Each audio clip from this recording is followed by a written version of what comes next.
موضوع الدرس في أحوال الشهداء يوم القيامة سورة الدهر تفسير ابن كثير. الحمد لله رب العالمين والصلاة والسلام على أشرف الأنبياء وسيد المرسلين سيدنا محمد وعلى آله وأصحابه أجمعين. اللهم صل على سيدنا محمد وعلى آل سيدنا محمد كما صليت على إبراهيم وعلى آل إبراهيم في العالمين إنك حميد مجيد. أعوذ بالله من الشيطان الرجيم. بسم الله الرحمن الرحيم. متكئين فيها على الأرائك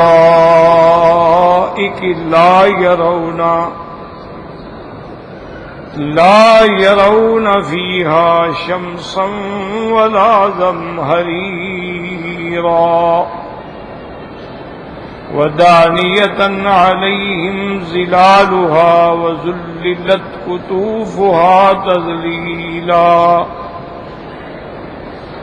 ويطاف عليهم بآنية من فضة وأكواب كانت قوارير من فضة قدروها تقديرا ويسقون فيها كأسا كان مزاجها زنجبيلا عينا فيها تسمى سلسبيلا ويطوف عليهم ولدان مخلدون إذا رأيتهم حسبتهم لؤلؤا منثورا وإذا رأيت ثم رأيت نعيما وملكا كبيرا عاليهم ثياب سندس خضر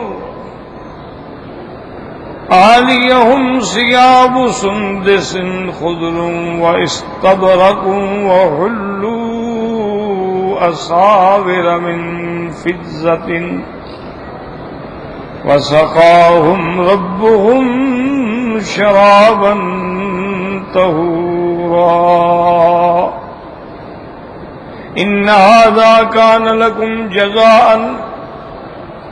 وكان سعيكم مشكورا. قال المؤلف والمفسر رحمه الله تعالى أدام النفع بعلومه وعلومكم في الدارين آمين إلى أن قال يخبر تعالى عن أهل الجنة وما هم فيه من النعيم المقيم وما أسبق عليهم من الفضل العظيم. اب مفسر رحمۃ اللہ علیہ ارشاد فرماتے ہیں کہ ان آیات میں اللہ جنت والوں کے بارے میں خبر دے رہے ہیں کہ کیسی وہ دائمی نعمتوں میں ہوں گے اور جو اللہ نے ان کے اوپر اپنا فضل عظیم فرمایا ہے. فرماتے ہیں متکئین فیہا علی الارائک وقد تقدم الکلام علی ذلک فی سورۃ الصافات وذکر الخلاف والاتقال والاستجاء او التمرفق او التربع او التمکن فی الجلوس وان الارائک ہی السریر تحت الحجال. اب مفسر رحمۃ اللہ علیہ فرماتے ہیں کہ متکئین علی الارائک پر میں مفصل طور پہ بحث کر چکا ہوں سورۃ الصافات کے اندر کہ اتکا سے کیا معنی ہے، لیٹنا ہے، یا اتکا سے معنی یہ ہے کہ کسی چیز کا ٹیک لگا کے بیٹھنا ہے، یا تربو مربع کی شکل میں بیٹھنا ہے، یا معنی یہ ہوتا ہے کہ تمکن فی الجلوس کے بہت اچھی طرح شان و شوکت سے بیٹھنا. تو یہ سارے اقوال میں نے وہاں ذکر کر دیے ہیں. بہرحال یعنی معروف معنی یہی ہے، اتکا کا معنی ٹیک لگانا. اسی لیے اس کو کہتے ہیں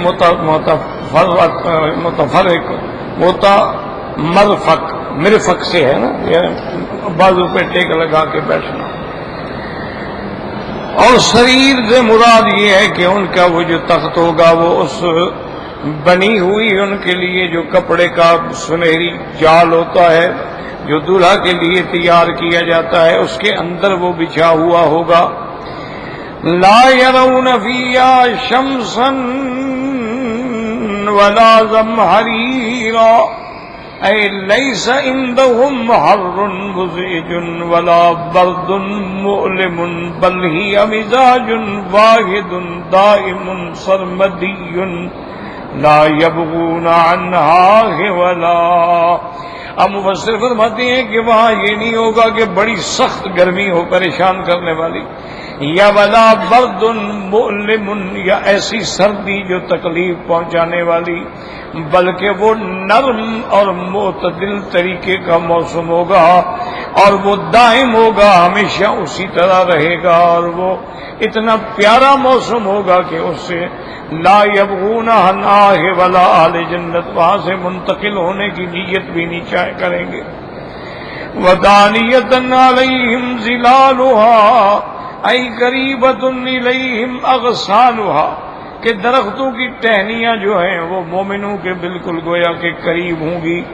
وذللت قطوفها تذلیلا ای متى تاتاه دنا الكتف الیہ وتدلى من اعلی غصنه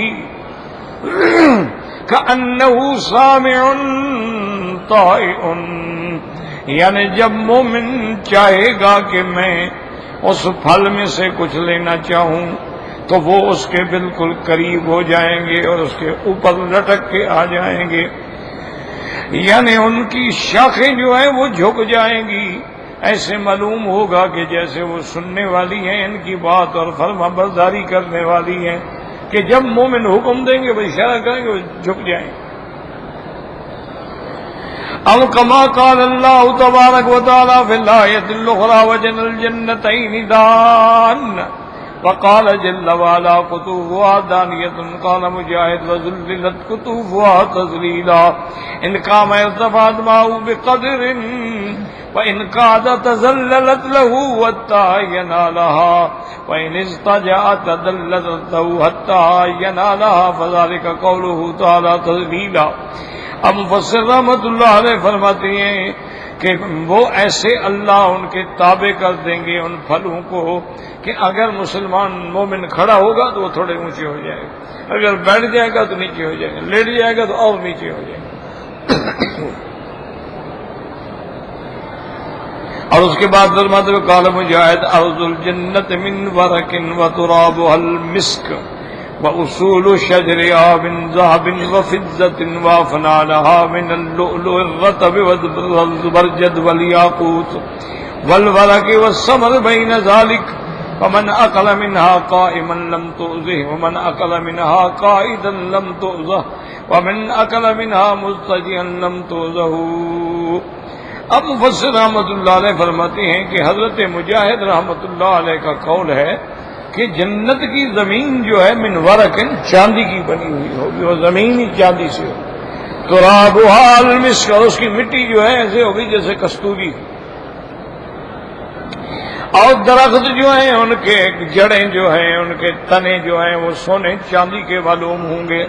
وافنانها، اور اس کے شاخیں جو ہیں گویا وہ موتی، تازہ موتیوں سے بنی ہوئی، زبرجد سے بنی ہوئی، یاقوت سے بنی ہوئی، والورق، اور چاندی سے بنے ہوئے، یعنی ایسے نظر آئیں گے. معنی یہ ہے یا اللہ اسی سے بھی بنا دے تو وہ قادر ہیں. اور اس کے بعد پھل بھی ان پہ لگے ہوں گے. فمن اکل منها قائما لم تؤذه، اگر کھڑے ہو کے مومن کھانا چاہے گا تو تکلیف نہیں ہوگی، بیٹھ کے کھانا چاہے تو تکلیف نہیں ہوگی، لیٹ کے کھانا چاہے تو تکلیف، وہ جتنا چاہے گا اتنا قریب آئے. اور بعض علماء متاخرین فرماتے ہیں یاد رکھو کہ وہاں جو درخت ہیں نا وہ بھی سونے چاندی کے ہوں گے حقیقتاً. اب دیکھا ہوگا آپ نے یہاں دنیا میں بھی بڑے بڑے لوگ جو ہیں نا جی اپنے گھروں میں شو پیس کے طور پہ وہ سونے کے چاندی کے چھوٹے چھوٹے درخت بنا کے رکھتے ہیں، ٹہنیاں ہیں، اس پہ پتے بنے ہوئے ہیں، ہر چیز بنی ہوئی. تو یہ تو لیکن وہاں حقیقتاً سونے چاندی کے ہوں گے، لیکن ان کو تو پھل نہیں لگتا نا، ان کو پھل بھی لگے. کمال قدرت یہ ہے کہ ہیں وہ سونے چاندی کے، لیکن سونے چاندی کو تو پھل نہیں لگتا، لیکن ان کو پھل بھی لگا ہوا ہو. وما ذلک علی اللہ بعزیز، اللہ کے آگے کوئی چیز نہیں. اگر اللہ ان درختوں پہ پھل لگا سکتے ہیں تو سونے چاندی کے درختوں پر بھی پھل لگا سکتے ہیں. جیسے کہ علماء متاخرین نے لکھا ہے کہ اگر کبھی آدمی غور کرے، تدبر کرے، تو سب سے گویا لم یکن شیئا مذکورہ جو ہے، جو ناقابل ذکر، جس کا کبھی ذکر بھی نہیں تھا، وہ انسان ہے. کیا مطلب؟ اب دیکھیں نا جی کہ زمین میں آپ گندم ڈالیں گے وہ گندم اگائے گی، جو ڈالیں گے جو اگ جائیں گے، کھجور کی گٹھلی ڈالیں گے کھجور نکل آئے گی، سبزہ لگائیں گے سبزہ نکل آئے گا، کھانے کے لیے فروٹ لگائیں گے فروٹ کے پھل تیار ہو جائیں گے. یعنی جو آپ زمین میں دیتے ہیں وہ زمین آپ کو لوٹا دیتی ہے.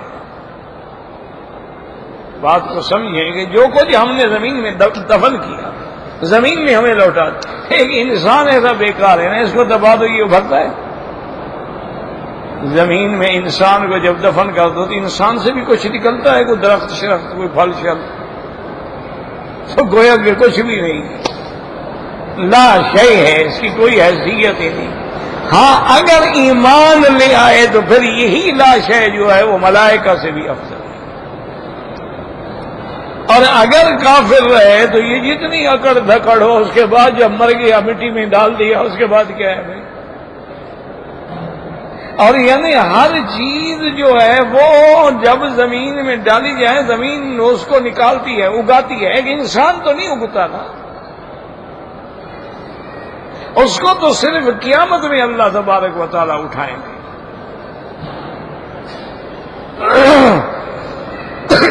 ورنہ اگر انسان سے بھی کوئی درخت پیدا ہوتا تو قبرستان تو سارے درخت بنے ہوئے ہوتے نا،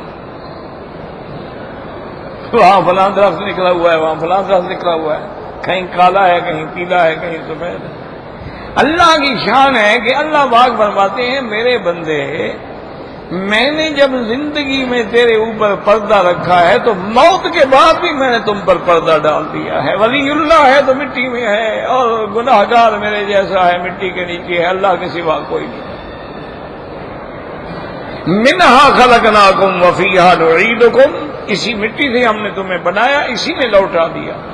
ومنہا نخرجکم تارۃ اخری. اس لیے بعض مفسرین فرماتے ہیں کہ وہاں حقیقتاً سونے چاندی کے درخت ہوں گے، اور اس کے ماں بین ذالک، جیسے مفسر نے فرمایا کہ والصبر بین ذالک، اور پھل بھی اس کے درمیان میں لگا ہوا ہوگا. کمال تو یہ ہے.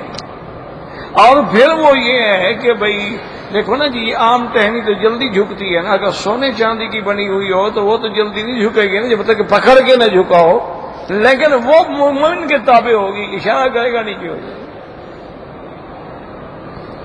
وقوله جلت عظمته ويطاف عليهم بآنية من فضة وأكواب أي يطوف عليهم الخدم بأواني الطعام. ان کے جو خادم ہوں گے جنت میں وہ کھانے کے برتن لے کے بھرے ہوئے، اور وہ بھی چاندی کے بنے ہوئے، اور پینے کے لیے سراہیاں لے کے پھر رہے ہوں گے. وہی الکیزان والتی لا ارا لها ولا خراتیما، جن کے آگے بھی وہ ٹوٹی نہیں لگی ہوگی، پکڑنے کا بھی نہیں، ایسے خوبصورت سراہیاں ہوں گی. ان کے اندر ان کے لیے وہ پانی لائیں گے. قواریر قواریر من فضة، والاول منصوب بخبر کان اے کانت قواریرا. قواریرا جو ہے منصوب ہے، اس کو نصب دینے والی چیز کیا ہے؟ فرماتی ہیں کہ وہاں معذوف ہے کانت قواریرا. والثانی منصوب مال البدلیت او التمیز، اور دوسرا قواریرا جو ہے وہ منصوب ہے یا تو بے اعتبار بدل کے یا بے اعتبار تمیز کے. لأنہ بینہ بقولہ جل وعلا، کہ اللہ پاک نے پھر اس کا بیان فرمایا قواریر من فضة. قال ابن عباس مجاہد النسی وغیر واحد، حضرت ابن عباس اور حضرت مجاہد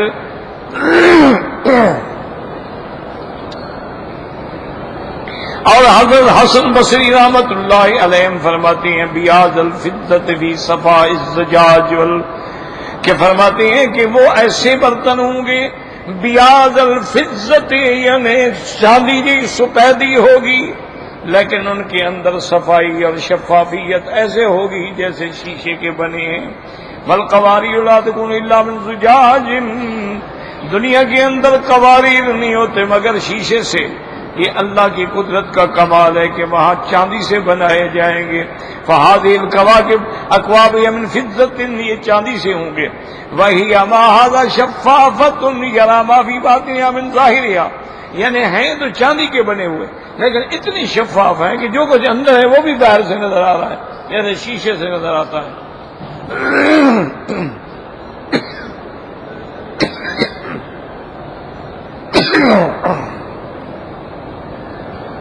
وَهَذَا مِمَّا لَا نَظِيرَ لَهُ فِي الدُّنْيَا دنیا میں اس کی کوئی مثال ہی نہیں ہے کہ چاندی کا برتن بناؤ اور اس کے اندر باہر نظر آئے یہ ہو ہی نہیں سکتا ہے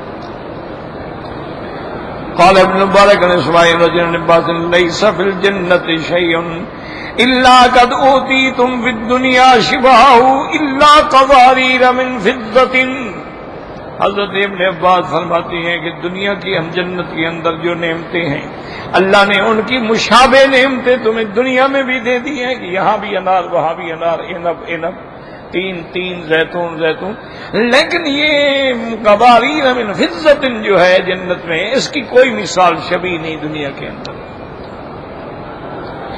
رواہ ابن ابی حاتم وقوله تعالی قدروها تقدیرا ای لا قدر ایہم لا تزید ولا تنقص بل هي معدة لذلك مقدرة بحسب رئی صاحبها ٹھیک اندازے کے مطابق بھرے ہوئے نہ زیادہ نہ تھوڑے جتنی ان کو ضرورت ہوگی اتنی ہی برتن کے اندر ڈالا جائے گا اللہ تبارک و تعالیٰ ان کو علم دیں گے مفسر فرماتے ہیں اس کے بعد وہذا معنی قول ابن عباس حسین جبیر ابی صالح وقتادہ وابن ابزہ وعبداللہ ابن عبید بن عمیر وقتادہ والشعبی ابن زید وقال ابن جریر وغیر وهذا ابلغ فی الاتناء والشرف والکرامت یہ توجہ شرف اور کرامت کی انتہا ہے کہ برتن میں اتنا ڈالا جائے جتنا پینے والے کو ضرورت ہے نہ کم ہے نہ تھوڑا ہے کہ اور مانگے نہ زیادہ ہے کہ باقی چھوڑ دے بالکل ٹھیک اس کی ضرورت کے مطابق ہر چیز ملے گی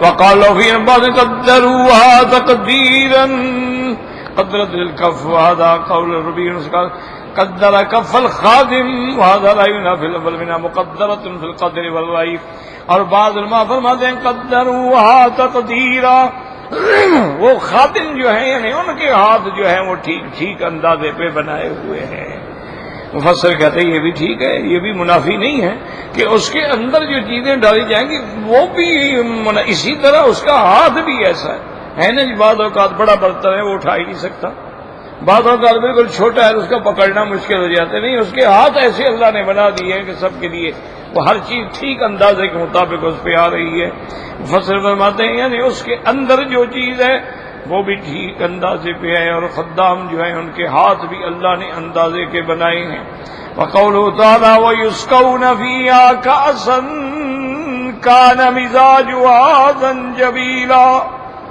اي ويسقون فيها كأسا خمرا كان مزاجها زنجبيلا یعنی ان کو ایسے جام شراب دیں گے جن کی ملونی ہوگی سونڈ سے ادرک سے یعنی کاسن اے خمرن کاسن سے مراد ہے وہ شراب کے بھرے ہوئے جام کان مزاجها زنجبیلا فتارة يمزج لهم الشراب بالكافور وهو بارد وتارة بالزنجبیل وهو حار ليعتدل الامر فصل فرماتے ہیں کبھی کبھی تو ان کو ایسے شربت پیش کی جائے گی جس میں کافور ہوگا تاکہ ٹھنڈک والی اور کبھی کبھی ان کو ایسی چیز پیش کی جائے گی زنجبیل والی کے جو گرم ہے کافور کی صفت جو ہے وہ بارد ہے زنجبیل کی صفت جو ہے وہ گرم ہے تاکہ ان کے معدے کے اندر ہر چیز جو ہے وہ اعتدال سے رہے منہا وہاؤلاء يمزون من هذا تارة ومن هذا تارة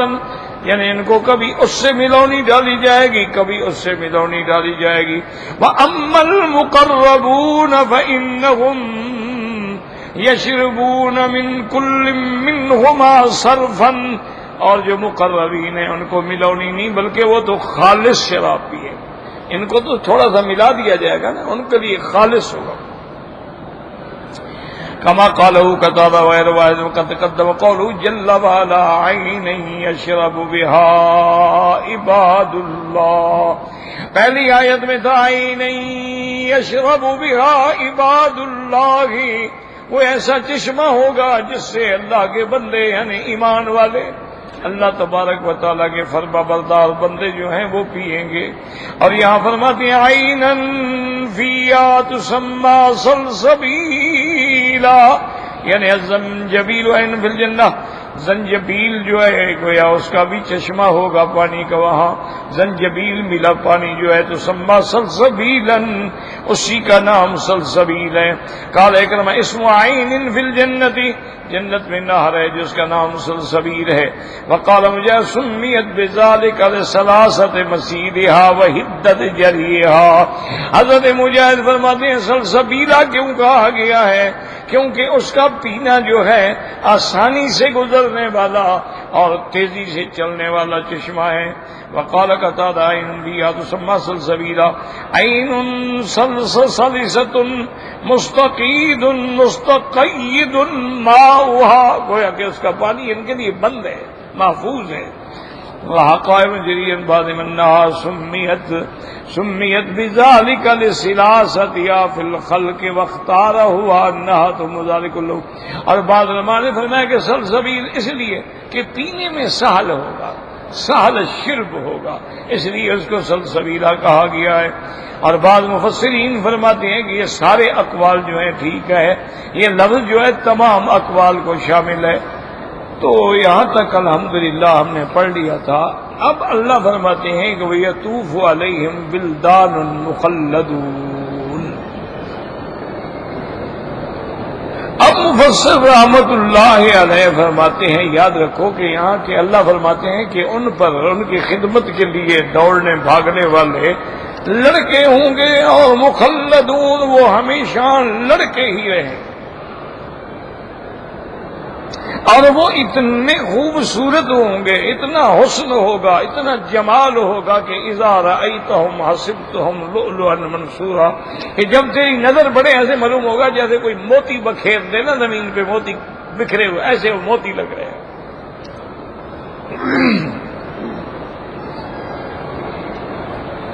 اب یاد رکھیں کہ ان آیات میں سمجھنے والی بات جو ہے اس پہ توجہ کریں کہ پہلے آپ اسی میں پڑھ چکے ہیں کہ بھئی یطاف علیہم بآنیۃ، کہ ان کے خادم جو ہیں برتن کھانے کے لے کے ان کے آگے پھر رہے ہوں گے.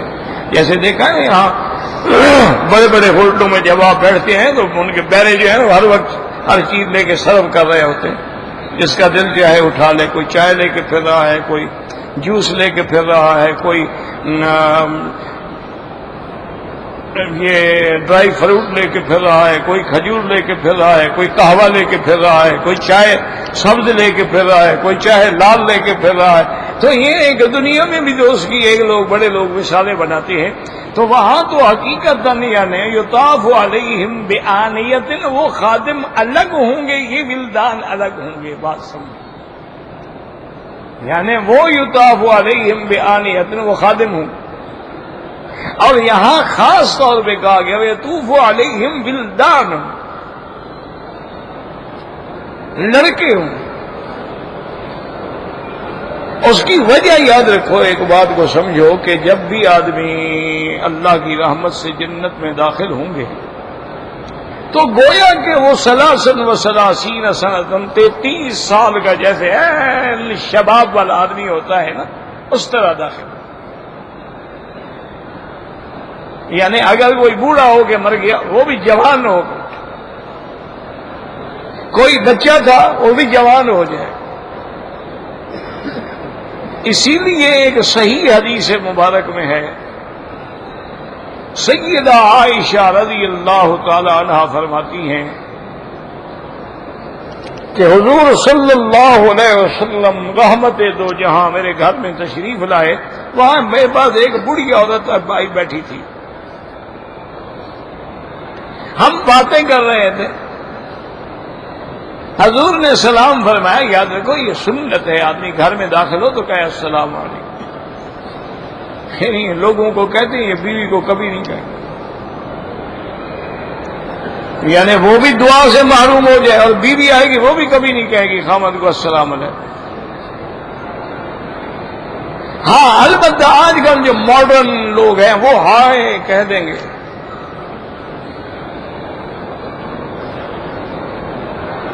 انا للہ و انا، لفظ بھی وہ اختیار کیا ہے جس سے یعنی ہائے ہائے آدمی درد کے وقت کہتا ہے، خوشی کے وقت کہتا ہے ہائے میں مر گیا. یہ غم کا لفظ ہے یا خوشی کا لفظ ہے؟ ان کو لفظ ہی نہیں ملا ڈائری میں. اچھا مجھے ہیلو کا ترجمہ سمجھائیں، کیا مانا ہے؟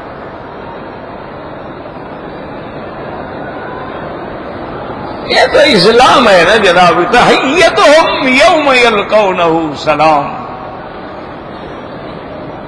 تحیت المؤمن السلام. دنیا میں بھی سلام، زندگی میں بھی سلام، مرنے کے بعد بھی السلام علیکم یا دار قوم مؤمنین انا انشاء اللہ بکم لاحقون انتم السابقون ونحن الاسد. اور جب جنت میں مسلمان ایک دوسرے کو ملیں گے تو وہاں بھی السلام علیکم. اللہ کے فرشتے آئیں گے تو وہاں وہ بھی کہیں گے السلام، والملائکۃ یدخلون علیہم من کل باب سلام علیکم بما صبرتم. اور اللہ بھی اپنے بندوں پہ سلام فرمائیں گے، سلاما قولا من رب الرحیم.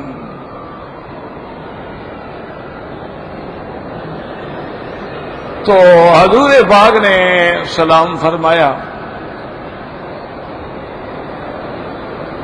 سید عائشہ فرماتی ہیں اس کے بعد حضور پاک نے فرمایا کہ عائشہ ان العجائز لا يدخلن الجنہ، یہ بوڑھیاں جو ہیں نا یہ جنت میں نہیں جائیں گی. حضور پاک کو کوئی کام تھا، جلدی سے آئے، جلدی سے باہر تشریف لے گئے، اور بوڑھی نے تو رونا شروع کر دیا کہ بوڑھیاں جنت میں نہیں جائیں گی، تو میں تو مر گئی نا، میں تو گئی. تھوڑی دیر کے بعد حضور آئے تو دیکھا کہ وہ بوڑھی رو رہی ہے. فرمایا کیوں رو رہی؟ انہوں نے کہا یا رسول اللہ آپ نے جو فرما دیا کہ بوڑھی جنت میں نہیں جائے گی تو وہ روئے نا تو کیا کرے. اللہ کی بندی بوڑھی ہو کے جنت میں نہیں، اللہ اس کو جوان کر کے جنت میں بھیجیں گے، یہ مانا تھا میرا. تو یاد رکھو کہ وہ تو ایک عین شباب کال، لیکن یہ لڑکے جو ہیں یہ اللہ نے بطور خاص پیدا کیے ہیں، یہ وہاں پیدا ہوئے ہیں، یہ کسی کی اولاد نہیں ہے. گو بعض علماء کی یہ اقوال بھی ہیں کہ کافروں کے جو بچے مر گئے ہیں بالغ ہونے سے پہلے پہلے ان کو اللہ بطور خدمت کے جنت میں مومنوں کے خادم بنا دیں گے، لیکن وہ قول بھی ضعیف ہے. بھی ان کا کیا قصور ہے کہ ان کو خادم بنایا جائے؟ وہ تو بالغ بھی نہیں ہوئے، پیدا ہوا بچہ مر گیا، اس کا کیا قصور ہے؟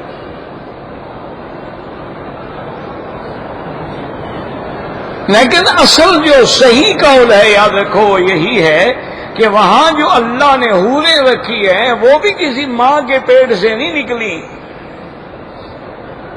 اور وہاں جو اللہ نے ولدان رکھے ہیں، غلامان رکھے ہیں، وہ بھی کسی ماں کے پیٹ سے نہیں، اللہ کی شان کن سے پیدا ہوئے ہیں.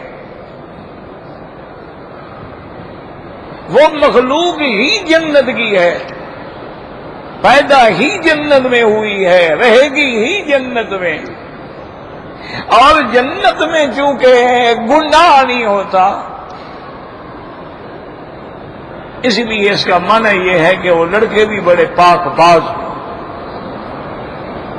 اور پھر اللہ نے یہ بھی فرما دیا کہ وہ ایسے لڑکے نہیں ہوں گے کہ چلو بھی آج تو عمر اس کی ہے 12 سال 14 سال 13 سال، لیکن پھر ہو جائے گا 15 سال پھر 20 سال، نہ وہ اسی عمر میں ہمیشہ اسی عمر میں رہیں گے. ولدان مخلدون، ان میں کوئی تبدیلی نہیں آئے، اور ان کا حسن و جمال ایسے ہوگا اذا رأیتہم حسبتہم جب تم دیکھو گے ان کو تو گمان کرو گے کہ گویا زمین پہ اللہ نے موتی بکھیر دی. تو یہ اللہ نے اہل جنت. اچھا اسی لیے کافروں نے یہاں سارے وہ انتظام جو ہے نا یہاں کرنے شروع کر دیے ہیں. خوبصورت عورتیں بھی گھر میں رکھ لیتے ہیں کہ جی حوریں ہو گئی ہماری. لڑکے بھی رکھ لیتے ہیں جی وہ جو ہمیں جنت میں ان کو مسلمانوں کو ملیں گے ہم یہاں رکھ لیتے ہیں. جنت کس نے دیکھی ہے؟ پتہ نہیں وہاں کیا ہوگا. وہ سارا انتظام یہاں کر رہے ہیں. ریشم اللہ نے فرمایا ہم جنت میں دیں گے مومن کو، انہوں نے یہاں پہننا شروع کر دیا. سونا اللہ نے فرمایا مردوں کو اور برتن سونے چاندی، انہوں نے یہاں سونے چاندی کے برتن استعمال کرنے شروع کر دیے. انہوں نے فرمایا جنت میں سونے چاندی کے درخت ہوں گے، انہوں نے یہی ماڈل بنا کے رکھ دیے. اللہ کے قرآن سے سیکھ کر اللہ کا مقابلہ کر رہے ہیں. لیکن ان جاہلوں کو یہ سمجھ نہیں آتا جو کچھ تم بنا رہے ہو یہ تو فانی ہے. کتنی خوبصورت سے خوبصورت لڑکی گھر میں رکھ لو، آخر اس نے بول و براز تو ہے نا، اس کے لیے حید نفاس تو ہے نا. جس کے چہرے پہ آنکھ نہ ٹھہرتی ہو، جب اس کو حید ہو، بدبو ہو، نفاس میں خون میں لتھڑی ہوئی پڑی ہو، وہ تو جنت کی حوریں ہیں، وہ ان سب تکالیف سے پاک ہیں. اچھا اور اس کے بعد دیکھیں بعض علماء نے لکھا ہے کہ دنیا میں مثلا بڑی سے بڑی خوبصورت لڑکی لوگ بڑے پیسے خرچ کر کے، لاکھوں خرچ کر کے کنواری لڑکیاں ڈھونڈتے ہیں تاکہ بھئی وہ پہلے اس کو کسی مرد نے نہ چھوا ہو، اور پردہ بکارت جو ہے وہ ہم اس کا توڑیں گے اور یہ ہوگا اور وہ ہوگا وہاں ہوگا. وہ اللہ نے وہ حوریں ایسی بنائی ہیں جب بھی مومن ملیں گے دوسری رات پھر کنواریاں ہوں. یعنی ان کی کوئی صفت ختم نہیں ہوگی، کنوارپن بھی ختم نہیں ہوگا. یہ اللہ کا ایک نظام ہے. اب اگر دنیا میں کوئی اللہ کا مقابلہ کرنا چاہتا ہے فرعون کی طرح، اللہ کا مقابلہ کرنا چاہتا ہے قارون کی طرح، تو ان کا انجام بھی اللہ نے ہمیں قرآن میں بتلا دیا کہ دیکھو ہم نے پھر فرعون کے ساتھ کیا کیا. ان فی ذلک لعبرۃ لمن یخشی، یہ ان لوگوں کے لیے عبرت ہے لیکن جو ڈرنے والے. آپ دیکھو کہ ہم نے قارون کے ساتھ کیا کیا، جو دولت پہ اتراتا تھا. فخسفنا بہ وبدارہ الارض، ہم نے اس کو بھی اس کے محلوں کو بھی زمین میں دسا دیا. تو اللہ کی قدرت کا یا اللہ کے انعامات کا کون مقابلہ. وَيَطُوفُ عَلَيْهِمْ وِلْدَانٌ مُخَلَّدُونَ إِذَا رَأَيْتَهُمْ حَسِبْتَهُمْ لُؤْلُؤًا منصورا وَإِذَا رَأَيْتَ ثَمَّ رَأَيْتَ نَعِيمًا وَمُلْكًا كَبِيرًا. اللہ نے فرمایا اِذَا رَأَيْتَ، جب دیکھے تو محمد مصطفیٰ، یعنی یا محمد خطاب آپ کو، ثم وہاں جنت میں، اور اس کی وسعت، اس کی بلندی، اس کی نعمتیں. رَأَيْتَ نَعِيمًا وَمُلْكًا كَبِيرًا، آپ دیکھیں گے کہ وہ کتنا بڑا ملک ہے اور اس کا کتنا بڑا بادشاہ ہے جس نے یہ چیز پیدا فرمائی ہے. فرمایا اس لیے اور اتنا بڑی جنت اور اتنی وسعت والا ملک ہے، اس کا کوئی تصور بھی نہیں کر سکتا. اور علماء فرماتے ہیں کہ اللہ تبارک و تعالی نے وہاں جو مومنوں کے لیے نعمتیں بنائی ہیں، اسی لیے فرماتے ہیں کہ جب یہ آیت آپ پڑھ رہے تھے ایک حبشی بیٹھا تھا اور اس نے سن رہا ہے اللہ تبارک و تعالیٰ کا قرآن، اور جب اس نے قرآن سنا تو پوچھا کہ یا رسول اللہ فرماتے ہیں اذا رأیت ثم رأیت، جب میرے مدنی آپ دیکھیں گے، آپ تو دیکھیں گے لیکن کیا ہم بھی دیکھیں گے؟ فرمایا ہاں تم بھی دیکھو گے. تو خوشی سے سانس نکالا اور فوت ہو گیا. اذا رأيت ثم رأيت نعيما وملكا كبيرا عاليهم ثياب سندس خضر واستبرق، ان کے لباس کا جو اپر ہوگا نا جی وہ بھی سندس کہتے ہیں باریک ریشم، استبرق کہتے ہیں موٹا ریشم. تو ان کے وہاں لباس بھی اور رضائیاں بھی اور فراش بھی ان کے اوپر جو ہوگا سیاب سندس خضر سبز رنگ کا ریشم و استبرق اور یہ بھی یعنی ریشم کی اعلی قسم ہوگی وحلوا اساور من فضة اور ان کو وہاں چاندی کے کنگن بھی پہنائے جائیں گے. پہلے دنیا میں بادشاہ بھی کنگن پہنتے تھے زیور پہنتے تھے اللہ ان کو بھی بادشاہ بنا کے ملوک بنا کے داخل فرمائیں گے. اور دوسری جگہ فرماتی ہے یحلون فیہا من اساور من ذہب ولؤلؤا ولباسهم فیہا حریر اللہ ان کو سونے کے کنگن پہنائیں گے. تو علماء نے فرمایا یعنی بعض کا مرتبہ چاندی والا ہوگا ان کو چاندی پہ پہنائیں گے بعض ان کے اونچے مرتبے والوں کو سونے کے کنگن پہنائیں گے اور بعد نے فرمایا کہ نہیں کبھی چاندی کے کبھی سونے کے اور پھر ان میں موتی جڑے ہوئے ہوں گے. یحلون فیہا من اساور من ذہب ولؤلؤا وَبِلِبَاسُهُمْ فِيهَا حَرِيرٌ وَسَقَاهُمْ رَبُّهُمْ شَرَابًا طَهُورًا اور اللہ ان کو ایسا شراب پلائیں گے جو پاک کرنے والا. ایک تو خود پاک ہوگا نا دوسرا ہے کہ نہیں ان کو بھی پاک کرے. کیا معنی پاک کرنے والا کہ ان کے اندر جو کینہ ہوتا ہے حسد ہوتا ہے بغض ہوتا ہے بندے کے اندر سب دل جائے گا نہ کینہ ہوگا نہ حسد ہوگا سب ایک دوسرے کے بھائی ہوں گے. وَسَقَاهُمْ رَبُّهُمْ شَرَابًا طَهُورًا اور پھر اللہ ان کی اعزاز میں کہیں گے إِنَّ هَذَا كَانَ لَكُمْ جَزَاءً اے میرے مومن بندو یہ جو کچھ ہم نے تم کو دے دیا ہے تمہارے اعمال کا بدلہ ہے. وَكَانَ سَعْيُكُمْ مشکورا اور تم نے جو محنت کی ہے وہ بھی اللہ کے ہاں قبول ہے اور اللہ نے تمہیں بدلہ دیا ہے لیکن تم نے تھوڑا کیا اللہ نے تو زیادہ دیا. تم نے کتنی محنت کی ہوگی 20 سال 30 سال 50 سال اللہ نے تمہیں ایسی جنت دی ہے جس میں تم نے ہمیشہ رہنا ہے تو اس کی نعمتوں کا کیا بدلہ ہو سکتا ہے. واللہ اعلم.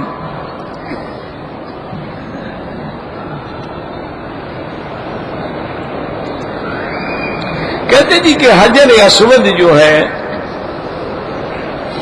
گزارش یہ ہے جی کہ حجر اسود کو سب سے پہلے سنت تو ہے کہ بوسہ دیا جائے.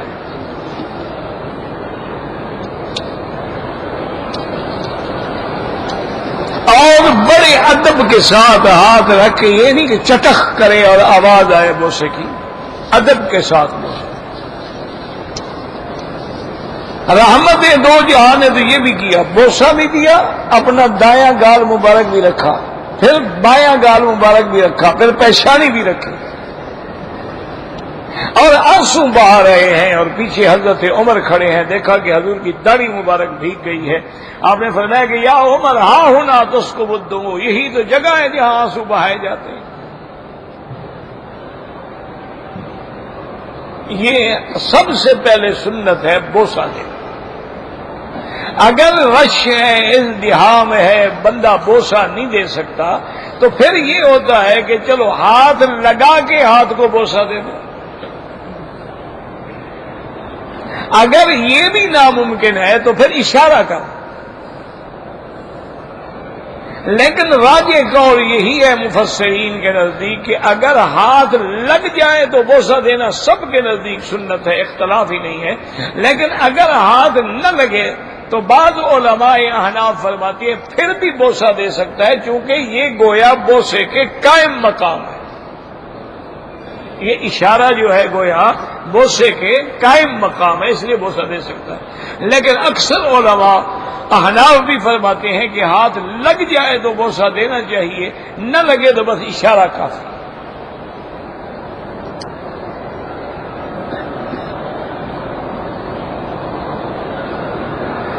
کہتے جی کہ طواف کے بعد جو 2 رکعات نفل پڑھی جاتی ہے تو پھر نفل تو تم نے کہہ دیا مسئلہ پوچھنے کی کیا ضرورت ہے. اس کو واجب کہا جائے یا اس کو صلاۃ ابراہیم کہا جائے. صلاۃ ابراہیم کا کیا تعلق ہے یہاں. طواف تم نے کیا ہے نماز تم پڑھے صلاۃ ابراہیم کہاں سے آ گئی. سنت ابراہیم تو پھر بھی ہو سکتا ہے صلاۃ ابراہیم کیسے ہو سکتا ہے. یاد رکھو کہ طواف کے بعد جو 2 رکعت ہیں وہ امام ابو حنیفہ رحمت اللہ علیہ کے نزدیک واجب الطواف ہے، نہ نفل ہے نہ سنت ہے، واجب ہے۔ کیا مانا کہ نہیں پڑھی تو پھر اس کو پڑھنی پڑے گی۔ مثلا ایک آدمی طواف کر کے مدینہ منورہ چلا گیا تو امام صاحب فرماتے ہیں وہاں مدینہ میں بھی پڑھے، کیونکہ روایات میں ثابت ہے کہ حضرت عمر رضی اللہ تعالی عنہ مکہ میں آئے، واپس جا رہے تھے، عصر کے بعد طواف کیا تو آپ نے 2 رکعت نہیں پڑھی، آپ بلکہ یعنی تنعیم سے بھی نکل گئے، حد حرم سے بھی نکل گئے، چلے گئے، وہیں جا کے آپ نے راستے میں 2 رکعت پڑھ لی۔ اور باقی ائمہ فرماتے ہیں کہ طواف کے بعد جو 2 رکعت ہیں یہ سنت ہے، پڑھے گا تو ثواب ہے، نہ پڑھے تو طواف میں کوئی نقصان نہیں، طواف ہو جائے۔ نفل تو اللہ کے بندے کسی کے نزدیک میں نہیں، لوگوں نے بنا رکھا ہے نفل نفل نفل، بس۔ انا للہ و انا الیہ راجعون۔ کیا کرے آدمی، کس کس بات کو روئے؟ احرام باندھیں گے کندھا نکالیں گے، نماز میں بھی کندھا نکال کے شریف آدمی کھڑا ہے، اور نماز ہی تمہاری مکروہ ہو گئی۔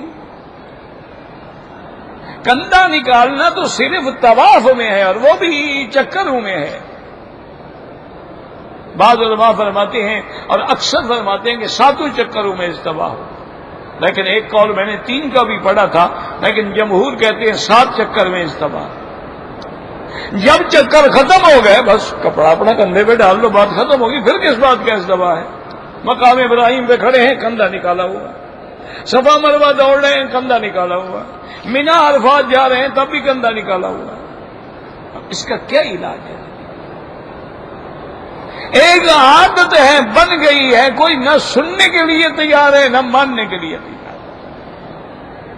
اچھا، لوگ بھی ایک دوسرے کو نہیں سمجھاتے، بھی ہر بندے کے پاس تو مولوی نہیں پہنچ سکتا نا، جو بات تم جانتے تم بھی کہتے بھائی صاحب اپنا کندھا ڈھانک لو، کیوں اپنی نماز خراب کرتے ہو؟ جب ہر بندے میں یہ جذبہ، کنتم خیر امۃ اخرجت للناس تأمرون بالمعروف وتنہون عن المنکر، لیکن ایک رواج ہے جو ہو گیا ہے۔ اچھا، اب یہ ساری نماز کھڑے ہو کے پڑھیں گے، عشاء کے بعد سنتیں بھی کھڑے ہو کے، واجب بھی نفل بیٹھ کے ہیں، ایک رواج ہے، بن گیا۔ حالانکہ صحیح حدیث ہے کہ اجر القائد نصف اجر القائم، اس کو آدھا ثواب ملتا ہے۔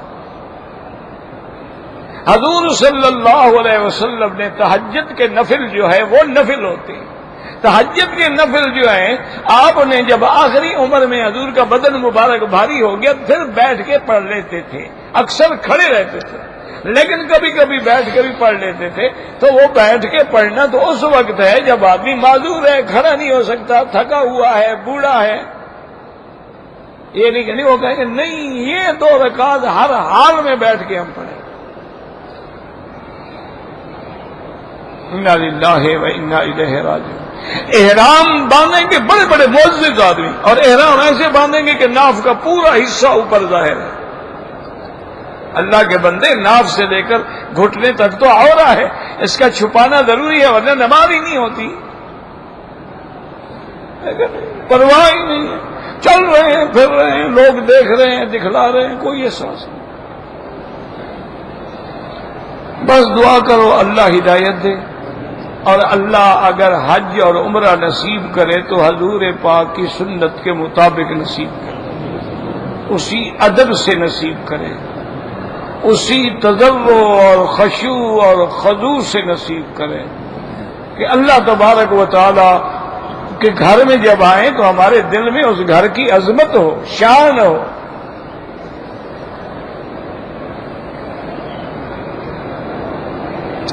جمعہ کی نماز سے پہلے وہی 4 سنتیں جیسے ظہر سے پہلے ہوتی ہیں، جمعہ اور ظہر میں کوئی فرق نہیں، صرف اتنا فرق ہے کہ وہاں جمعہ میں 2 رکعت ہوتی ہیں، 2 رکعت کے قائم مقام خطبہ آ گیا، ظہر میں 4 رکعت فرض ہوتے ہیں، باقی تو سنتیں پہلے بھی 4 پڑھیں بعد میں بھی 4 پڑھیں۔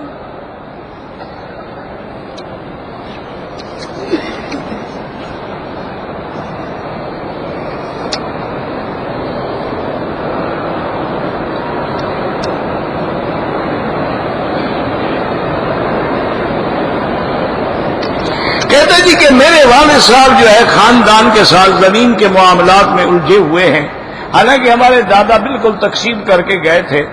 اب وہ زمین جو ہے ہمیں تو خیر نہیں چاہیے، لیکن ہم والد کی مدد پہ، اگر آپ کے والد حق پر ہے تو مدد کریں، نہ حق پہ ہے تو بالکل نہ کریں۔ اگر آپ کے والد اپنا حق مانگتے ہیں بالکل مدد کرو، اگر آپ کے والد نہ حق پہ ہیں تو کبھی مدد نہ کرو۔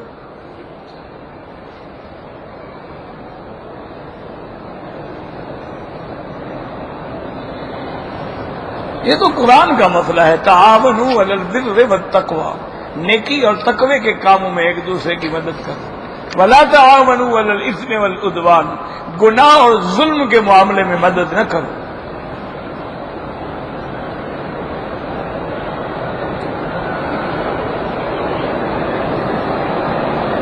میں بیمار ہوں، زید زیتون اصلی کہاں سے ملے گا؟ اب یہ تو مجھے نہیں پتا جی کہاں سے ملے گا۔ میں انشاءاللہ دعا کرو دکان لگاؤں گا، اصلی ہوگا پھر آپ کو دیا کروں گا۔ اللہ کے بندے بازار میں جا کے پتہ کرو اس کا میرے ساتھ کیا تعلق ہے۔ میں تو جو ملتے ہیں ان کو اصلی نہیں سمجھتا، اصلی وہ ہے جو اپنے سامنے کولو میں کھڑے ہو کے نکلواؤ، وہ اصلی ہو۔ اور یہاں مکے میں لگے ہوئے ہیں، یہاں کاکیہ میں شیشہ کی طرف باقاعدہ کولو آپ سامنے کھڑے ہو جائیں، اپنا زیتون نکلوا لیں۔ سم کے لیے کولو لگے ہوئے ہیں، اپنے تلوں کا تیل نکال آپ کے سامنے نکال کے دے دیں گے، یہاں موجود ہے، وہ اصلی ہوتا ہے۔ یہ جو باہر سے آتے ہیں ہو سکتا ہے ٹھیک ہوں، اللہ عالم، میں نہیں جانتا۔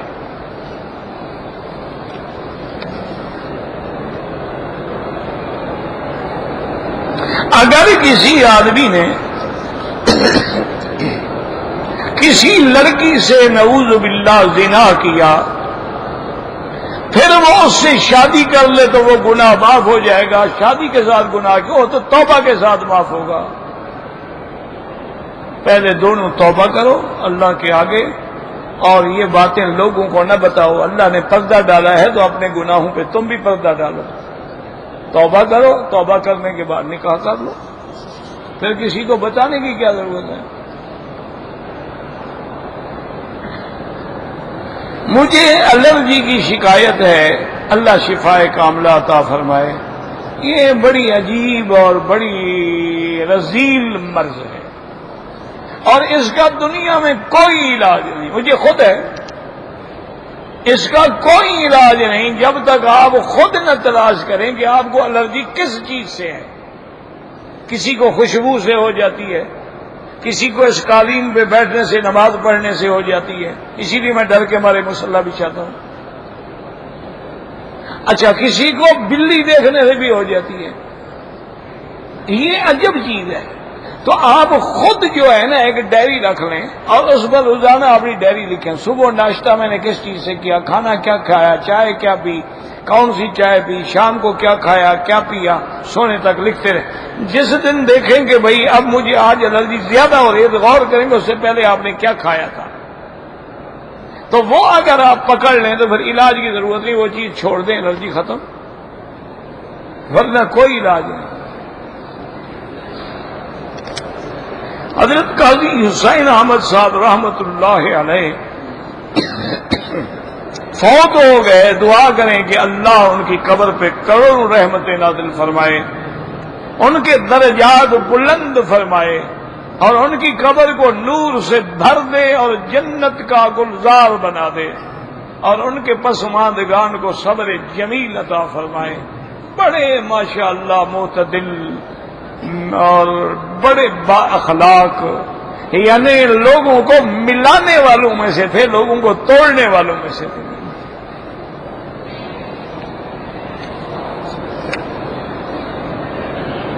میں نے حج کے دوران عرفات میں مسواک توڑا تھا، کچھ نہیں، کوئی دم شم نہیں پڑتی۔ ایک تو وہ حد حرم سے باہر ہے، تو دوسرا یہ ہے کہ مسواک کی ٹہنی توڑی، کوئی بات نہیں ہے۔ زیادہ احتیاط کرو تو 1-2 ریال خیرات کر دو، اس کی قیمت خیرات ہو جائے گی۔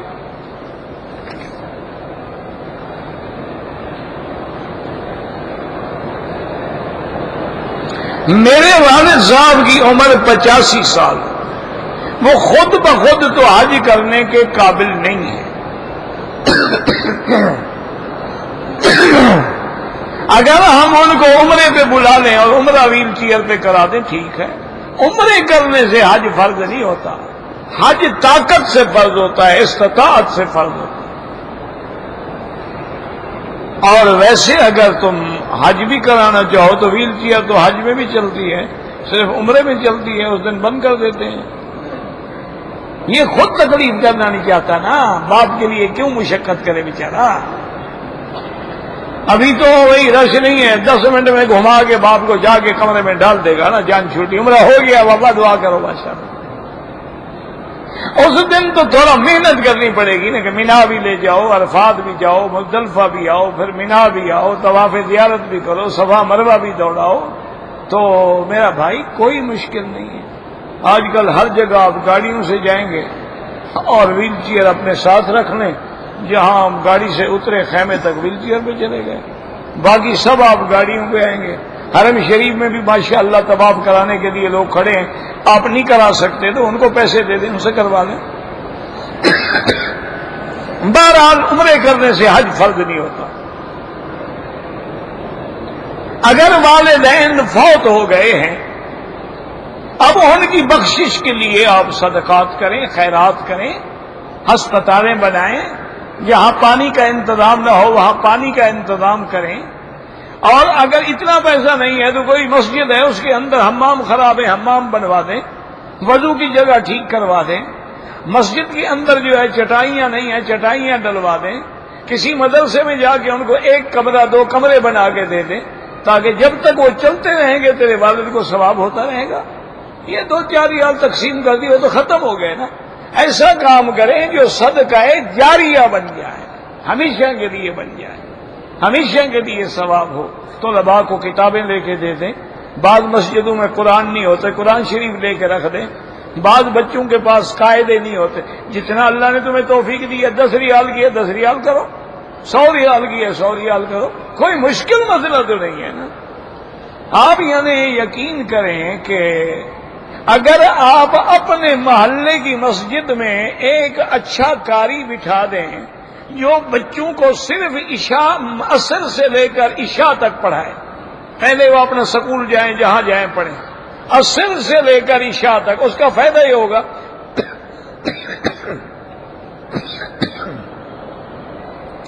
عصر کی نماز ان کی مسجد میں ہوگی، مغرب بھی ہوگی، عشاء بھی ہوگی، قرآن پڑھیں گے۔ ایک قاری جو ہے آپ ماشاءاللہ 5000 تنخواہ لے لے گا، اچھا اگر 10,000 روپیہ بھی لے لے آپ کے تو 400 ریال بنتے ہیں، تو آپ 400 ریال میں اپنے محلے میں مدرسہ بنا لیں، بچے آئیں پڑھیں اور گھر چلے جائیں، ان کو رکھنے کی ضرورت نہیں ہے۔ وہ رکھنے والے مدرسے بہت مشکل ہوتے ہیں، ان کا سنبھالنا، انتظام کرنا، کھانا پینا، وہ بڑا لمبا خرچہ ہے۔ تم غریب آدمی ہو، 2 ساتھی ہو، 200 ریال ملا لو، اپنے محلے کی کسی بھی مسجد میں جا کے ایک قاری اچھا ڈھونڈ کے بٹھا دو، اور محلے میں پھر کے لوگوں سے کہو بھی ایک قاری ہم نے رکھا ہے، تنخواہ ہم دیں گے، آپ اپنے بچوں کو بھیجیں، عصر سے لے کر عشاء تک صرف قرآن شریف پڑھیں، تو یہ ایک ایسا فائدہ ہوگا تمہیں، والد کو ثواب پہنچاؤ۔ اچھا کئی لوگ ہسپتالیں بنا رہے ہیں، دوا نہیں ہے، دوائیں لے کے دے دو۔ کئی لوگ ہسپتالیں بنا رہے ہیں، وہاں ان کے پاس ضرورت کے آلات نہیں ہیں، وہ لے کے دے دو۔ کہتے جی حجر اسود کے وقت بوسہ دینے میں تکلیف ہوتی ہے تو نہ دیا کرو، کو حجر اسود نے تمہیں خط لکھا ہے، اشارہ کرو چلے جاؤ، تکلیف نہ کرو جناب۔ حجر اسود نے آپ کو کبھی خط تو نہیں لکھا کہ جی مرو والے کہ مجھے بوسہ ضرور دینا ورنہ میں اداس ہو جاؤں گا، اشارہ کرو اللہ اکبر السلام علیکم، کوئی تکلیف نہیں۔ اللهم صل على سيدنا محمد وعلى آل سيدنا محمد كما صليت على إبراهيم وعلى آل إبراهيم في العالمين إنك حميد مجيد۔ يا علي يا عظيم يا عليم يا حليم، يا علي يا عظيم يا عليم يا حليم، يا علي يا عظيم يا عليم يا حليم۔ اللهم إنك مليك مقتدر، ما تشاء من أمر يكون۔ اللهم اسعدنا في الدارين، اللهم اقض عنا الدين، اللهم اسعدنا في الدارين اقض عنا الدين، اللهم اسعدنا في الدارين اقض عنا الدين، اللهم كن لنا ولا تكن علينا، وانصرنا على من بغى علينا اللهم كن لنا ولا تكن علينا وانصرنا على من بغى علينا اللهم كن بنا رؤوفا رحيما ولا تجعلنا شقيا ولا محروما اللهم انصر الإسلام والمسلمين اللهم انصر الإسلام والمسلمين واحم حوزة الدين اللهم أذل الشرك والمشركين اللهم انصر المجاهدين اللهم اهلك أعداءك أعداء الدين اللهم احفظ سائر بلاد المسلمين وهذا البلد الأمين فاجعلها آمنا مطمئنا سخاء رخاء إلى يوم الدين برحمتك يا أرحم الراحمين اللهم اشفنا واشف مرضانا ومرضى من أوصانا واستوصانا ومرضى المسلمين اللهم اشف مرضانا ومرضى المسلمين اللهم اشفنا واشف مرضانا ومرضى المسلمین. یا اللہ ہمیں مانگنا بھی نہیں آتا، بغیر مانگے عطا فرما. یا اللہ ہمارا خاتمہ ایمان پہ فرما، زبان پہ کلمہ شہادت جاری فرما. یا الہ العالمین تمام عالم اسلام پہ اپنی رحمت نازل فرما، مسلمانوں سے اپنے عذاب رفع فرما. یا اللہ مسلمان جس ملک میں بھی ہیں ان کی جان مال آبرو عزت کی حفاظت فرما. سبحان ربک رب العزت عما یصفون وسلام علی المرسلین والحمد للہ رب العالمین. اللهم صل على سيدنا محمد وعلى آل سيدنا محمد كما صليت على إبراهيم وعلى آل إبراهيم في العالمين إنك حميد مجيد.